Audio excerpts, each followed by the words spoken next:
Hello everyone, welcome back to the White One Auto YouTube channel. And what we have in the shop today is a 2007 Kia Sportage, I believe it's a Sportage. Let me make sure. Yes, it is a Sportage. And it's in the shop because they took it to another shop. The shop told them that it needed an alternator. They put the alternator on it and the battery light stays on. See, it kind of flickers off with RPM. So let's do our visual inspection and see what we have. So now this thing is running. We are missing our battery hold down, which is not the best, but I don't believe that's the cause for the light to come on. It looks like we do have a new alternator down there. Let's check our connection. Oh, do you hear that?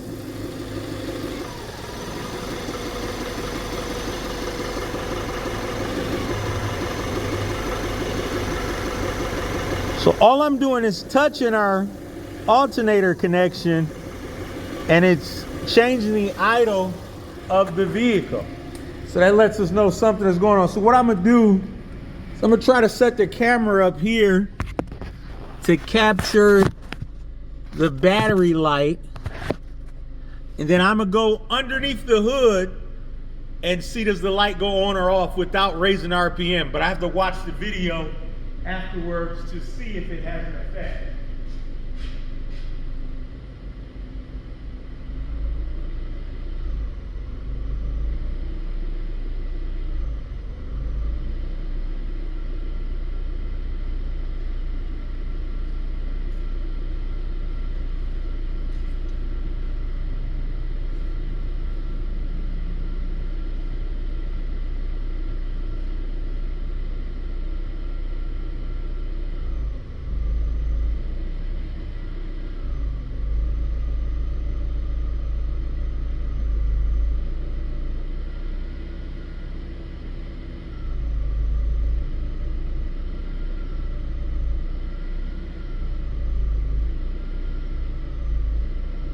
So I did go back and review the video and I could see that sometimes while wiggling the cable, the light would go on or off.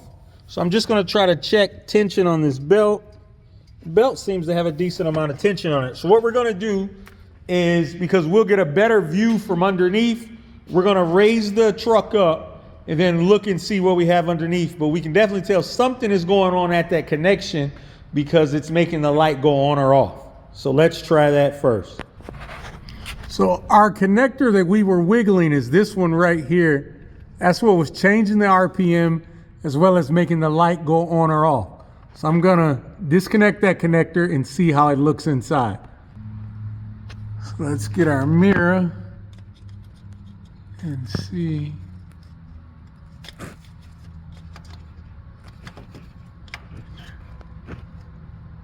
So our terminals in there seem fine.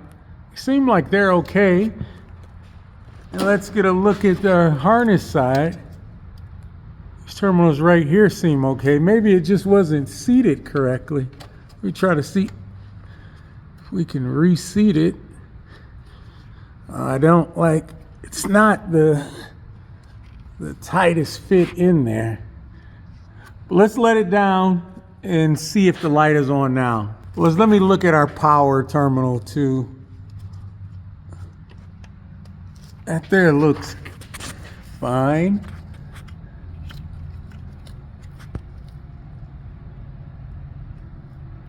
Yeah, it looks good. So let's let the vehicle down and see what happens. So let us start the vehicle up and see is our battery light on. And yes, we still have a battery light. Let us take a voltage reading and see how much voltage we have. So that's where our light is on, because we're only putting out 12.49 volts. And you see we're directly on the battery. So we are well under the recommended voltage here. And I'm pretty sure that this thing has an internal voltage regulator on it. So this alternator is not producing the correct amount of voltage. I just thought about, I want to see if when I wiggle that connector, does it ever make voltage go up? So let's see. So I'm gonna place down here, have my hand down here and wiggle on that connector and see this voltage go up. See, voltage is higher now when I'm pressing down on that connector. So we're at 13.9, 14.0, which we should be seeing. So you can see our alternator does have a built-in regulator. So let's go down to see what are the conditions for cutting on the charge light. So this is what our alternator output voltage should be versus temperature. So I'm gonna pull up a wiring diagram so we can take a look at the wiring for those two, for the connectors on the alternator plug. Okay, so we're gonna take a look at our wiring diagram. So you see there is a pink and a white wire that go into our generator alternator down there. That pink wire should be hot all the time. It should get power from the horn, which I believe is good. And then this white wire is controlled through, what is this up here? It's controlled through our fuse box. But at this moment in time, I don't think that's our issue, because if we wiggle that connector, the output of the alternator changes. So we just need to make sure that we are seeing battery voltage and check that we have a fully charged battery before we go any forward. So we're gonna look for battery voltage on the red wire, excuse me, on the pink wire, and then check our state of charge for our battery. So we are going to test our battery. It says it should have 700 cold cranking amps.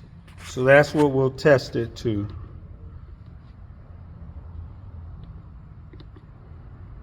It's in vehicle, top post, automotive.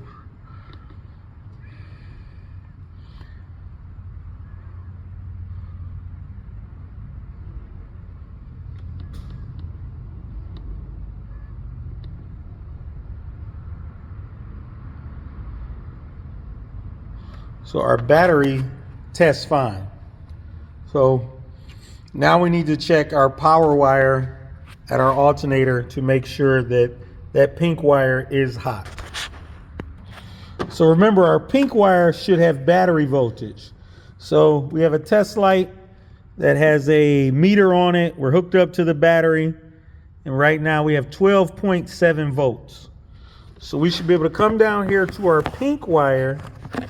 And also, so we are on our pink wire. I know it's a little hard to see, but we have those same 12.7 volts. So let me,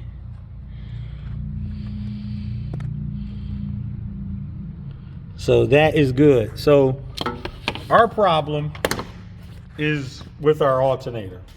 Our alternator is bad, and we need to get a replacement for that. So we'll talk to our customer and let them know. So our customer approved for us to do an alternator.